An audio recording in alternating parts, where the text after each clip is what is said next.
Glitter supports computing statistics from the Glitter-coded data. It can compute, for example, the number of events of an event channel or the mean speed of a position channel. The summary data can then be batch exported to an Excel file. Here's an example summary Excel file. From the main page, click Export View to switch to the export page. Once in the Export View page, you can generate the summaries by selecting that mode from the drop-down menu. Following are the overall steps to export the data, with some of them optional.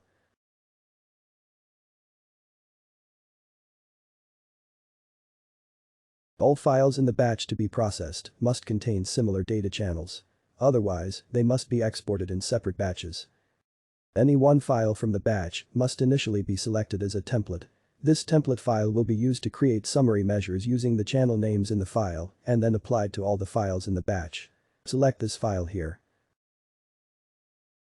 Also select the Excel file where all the data will be exported to. Many measures accept parameters, such as a threshold or a start time.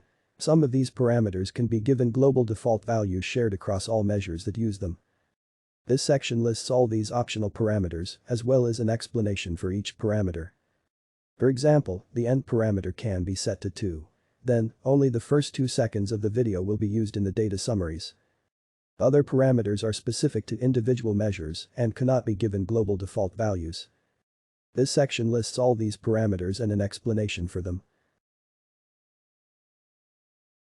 Some measures require intermediate data channels in addition to the user-coded channels. For example, to compute the total time the animal's nose was in the zone, we can create an intermediate event channel from the nose position channel and the zone channel.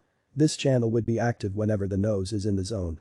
Then, for example, we can compute with the intermediate channel the number of times the nose entered the zone. This section lets you create these intermediate channels. Add a measure channel. First select the type of channel from which it will be created. For example, a position channel. Then select the measure to create. For example, the position channel is in a zone measure, mentioned above. And click the plus button to create it. Now, we will need to configure the channel. From the populated list of position channel names in the template file, select a channel. For example, the spiral channel.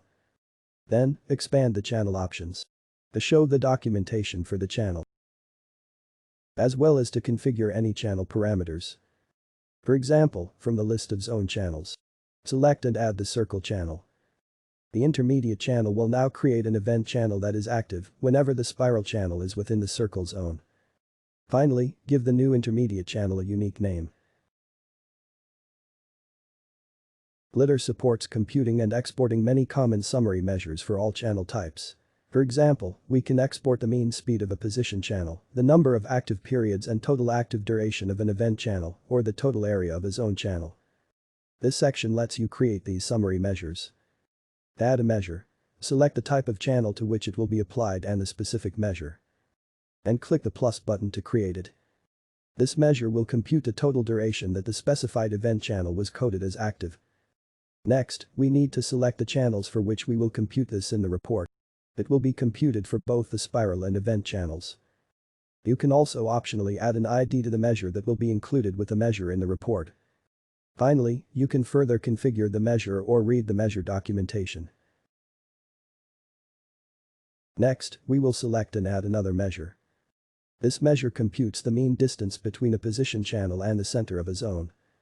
From the pre-populated position channel list, we will compute this measure for the spiral channel.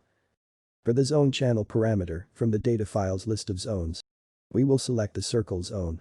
Therefore, this measure will compute the mean distance between the spiral channel and the center of the circle. You can further read the measure documentation or set the optional parameters.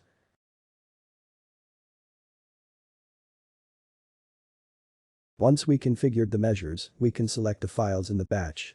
First, select the input directory with the data files to process. Then, select a filter with which to select the data files in that directory and subdirectories. The shown filter will only select files that end with the H5 extension, which is the extension of the data files.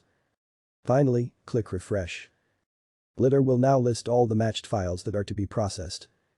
To start the export process, press the play button to start exporting data from the files. Then, the exported data will be found in the configured Excel file.